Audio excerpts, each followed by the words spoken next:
Okay, guys, Spirit has put me in front of the camera at a very odd time. It's morning, but yeah, so let's see the messages that what does it mean for the collective. Because everything is so related. The time that I make video, how the condition that I'm in, and everything is related to the collective. And it's like overthinking about certain people. When some people are in your energetic field, like you're constantly thinking about them, constantly, either scenarios, even though you say you don't want to or something. uh Send them love. Ask God, what God, why are these people in my energy, and what do you want me to pray for them? What do you want me to pray for them? Because that will be, otherwise if you are thinking just weird drama with them, that's not useful. And especially if it is a man, you know as a woman, you must not give your emotional or mental energy to men, cause your energy is very powerful. When you give it to him, it really, yeah, unless that man is pouring into you, or that man is actually a good man and you just want to pray for him and things like that, then it's okay. Otherwise,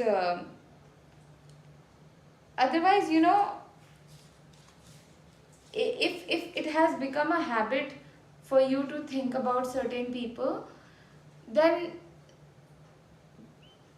visualize good things happening for them. Visualize them making, not even visualize, but just write. Like in my journal, I write whoever lives around me. I'm like, thank you Mother Earth for blessing them with a healthy nutritious food. Thank you Mother Earth for giving them the strength to make self-loving choices. Thank you Mother Earth for or thank you universe for making today the best day for these people. That's very powerful. And what you will also see is, as you are visualizing or like praying for good for other people, the same good, even more different kind of good starts to happen for you, and your insecurity starts to heal. The fears that you have around people, that starts to also heal. You start to feel more comfortable having your body being around different people. Like, we are very afraid to, why are people afraid to dance? Because dance reveals our true inner self, and a lot of the times we are not comfortable putting ourselves like that in public. And so you don't have to force yourself, but you can find your own unique way to feel more freer, to like, for example, if I'm going out in like in some social setting, it is absolutely necessary for me to have 2 to 3 people who I can go to in every like 5 to 10 minutes and give them a hug, and them hugging me, and I give them a kiss on the cheek and all. Just a physical touch. It's very necessary for me. Like, I can't without it. I need to in every 10-15 minutes. And that safety, like I can go and talk about anything. Whatever is going on in my head, I need to share, and I need to be able to physically touch the other person, give them a hug, and like, yeah. So what will make you feel more safer? It's not like you just very vulnerably put yourself out without any safety net. That's not what you should do. You should know what makes you feel safer. Sometimes one of the videos that I was watching of my favorite teacher, Teal Swan, she says, bring magic in your life with my magic paintings. This painting says, dearest God, dearest Mother, thank you for guiding me. Thank you for leading my way. when you live around this painting, the way you start to move in this world very bravely, confidently, courageously, you would find yourself becoming most braver, bolder, confident version of yourself, and it's just so much divine guidance and peaceful energies into your life. Super powerful. Super, super. You can't miss the magic. You can't. I'm telling you, you cannot. Okay. Also, you can hire me and I will channel a customized magic painting uniquely for you. A painting that will bring lot of success, high vibrations, good energies, power, love, and like sacred, peaceful, pure energies into your life. It's so powerful. And sometimes in a social setting, it could be like, okay, if I wear something warmer, that really helps me feel more safer and all of that. And yeah, so find what makes you. Lot of the times, people, when because the emotions are gonna come up, the grief you are not feeling, the loss, the fears, they are all gonna come up, even, whether you are around people or whether you are by yourself. And what people usually do is run to smoke, run to some kind of substance, you know what you can do is carry your journal. Carry your journal. So suppose you are going to a dance gathering, people are dancing, you are dancing, and suddenly, some emotion might come up, some memory might come up, some people will go to smoke. What you can do is, you can go get your journal and start writing. Start writing in the corner. You can take some colors, some 3-4 colors that you like, sketch pens, and start to doodle 5-10 minutes. That's a better way to process your feelings. That's a better way to process your self-doubt. A lot of the times we are like so anxious and all these stories. So it's a very good practice to go to dance circles and all of that with your journal. And as that self-doubt is coming up, you can see what's coming up and write it and clear it out. And it's very beautiful. Yes, it is good to be on your study table and writing and processing. But it's even more beautiful to go out there and being around public and doing this, like, okay, what fear is showing up right now, what story is showing up right now, and then you write it and you clear it, and then you will be able to dance more freer, to connect more easily with people, or like, yeah, and you may receive, you don't know what insights you might receive, but they will be beautiful. And grief is something I feel like it should be felt in a safe space, that deep grief. So if publicly you feel like the grief is kicking in, I would say go sit near a tree, or like have a friend. But I wouldn't suggest that just be out publicly processing your grief around strangers, because I do feel like there are people that you will find, uh, see, if something happens, it happens. If you are feeling vulnerable in certain moment and weak and you start to cry, I'm sure there are so many sensitive and kind souls around who would be with you. But what I'm saying is, learn to process your emotions better. It is always better to be in a regulated state when you are around people, okay?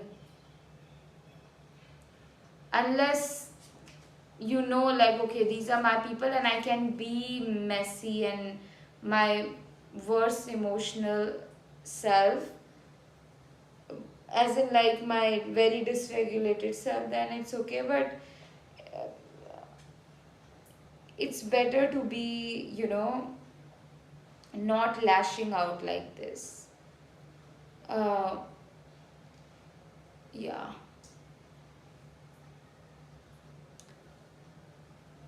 Any other messages, Spirit? Why am I doing my hair right now?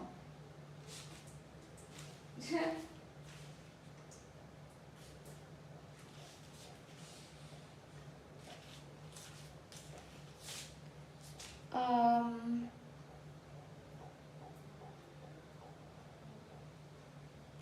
Let me think if there is any other messages that wants to come right now. That wants to come right now.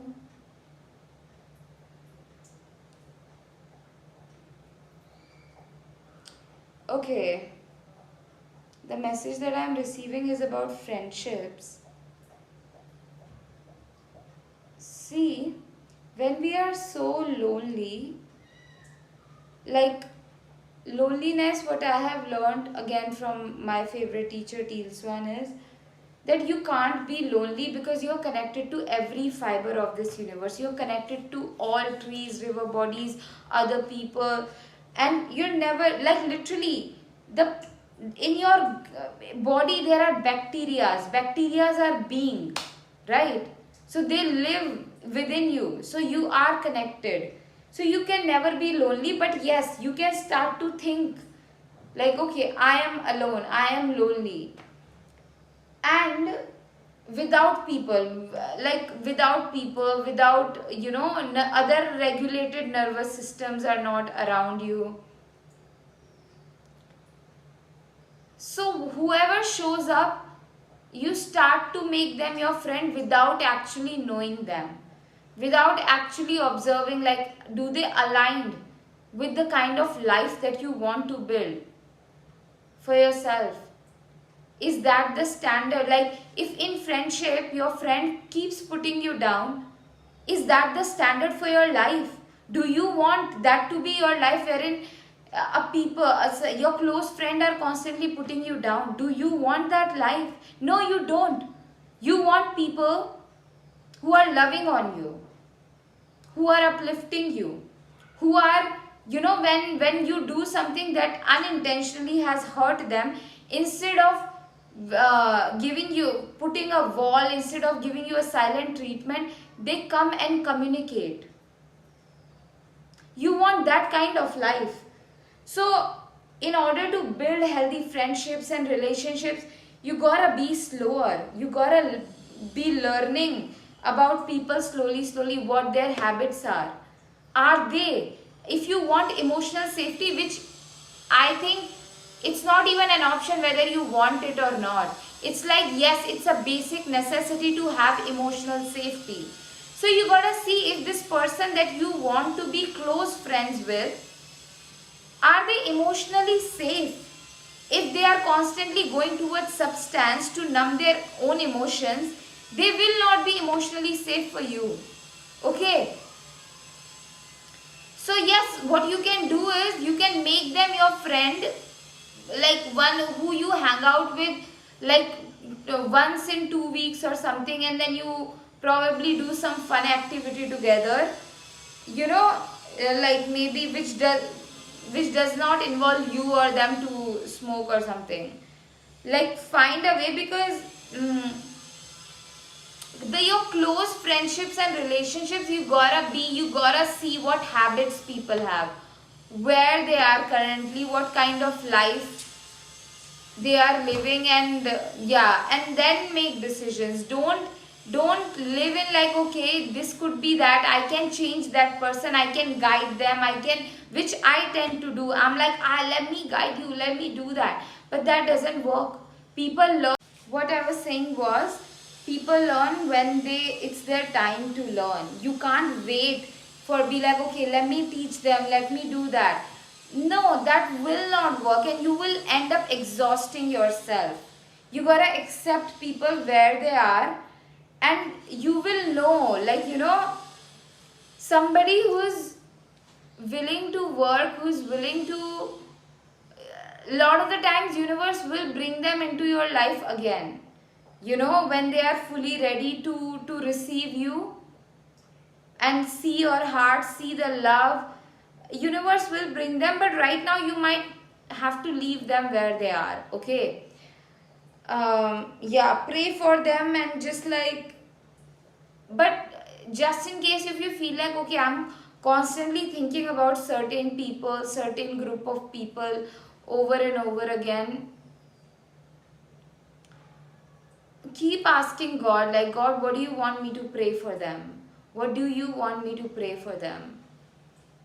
What do you want me to, you know, see in this situation? And you know, there is this process called alchemization, which is in which a normal copper is turned into gold. Okay, and within human, there are certain aspects in our psyche which are very dangerous, but you have to understand that what you are calling a danger, it could be a very beautiful gift. For example, someone who is a serial killer, who makes strategies to kill people, is also a very smart CBI agent who can stop from all these serial killers to make these bad things happen. Someone who is you know, constantly reacting out of anger can also integrate that part which is reacting out of anger into like their inner voice, you know, that is constantly telling them that they are not good enough, that they are not worthy enough, that they are not lovable enough, that they cannot do it. They can use that part of them that is angrily reacting towards stopping other part of themselves that is trying to say like, oh, I'm not good enough, I'm not gifted enough and all of that. I have done that. I have channeled, like, you know, all these aspects of me towards beating the inner critic, you know, towards fighting the inner critic. And it's like, so you gotta, when you see something negative in somebody, so this group of people or these people that you are like, okay, they're this, they're that, so find what is the positive in that quality. What is the positive in that quality? So for example, I know somebody, and this woman has very strong boundaries. Like, they are so strong, extremely strong, that people can't even come to her. They can't even come to her. And so then she feels very alone and isolated. So yes, I learned like, okay, this is very good, this quality, because that can really keep the, you know, people who can take advantage of you and all of that away. But it is also stopping love from entering to her, you know. So it's because I could see both the good and the bad. I'm like, okay, I'm very chill around her. And sometimes, yeah, just whenever you are seeing something negative in somebody, that negative thing also has a positive part. When you learn this, no, you are constantly alchemizing the energy. So that, in that way, there is no when you are existing like this, when you are constantly alchemizing the energy from other people, of other people, like you are seeing like, okay, this person is doing this which is not good, but what is the positive trait of that negative trait? What is the positive side of it? and then you can bring that in your life. And when you live like that, you're like constantly learning from everything and everyone around you. It's very powerful. Yeah. So get into my 3 months of mentorship, wherein for 3 months we'll work together, and you will be able to process. You will have a safe space with me to process your limiting beliefs, your fears, your anxieties, your worries, your ancestral pattern that are keeping you scarce in scarcity, in smallness, in a lot of self doubt, low self worth. And you will be able to step into your power, into your purpose, and discover, connect with your hidden creative gifts. You will have a personal psychic with you. I'll be able to literally tell what foods, what kind of what do we say, colors, what kind of hairstyle, what kind of everything you should be wearing. And like even more, so my working with me 3 months would be very powerful. Another thing that I have for you is my one-on-one psychic guidance session. So if you need psychic guidance right now, your channel messages, for you, that also the session slots are available.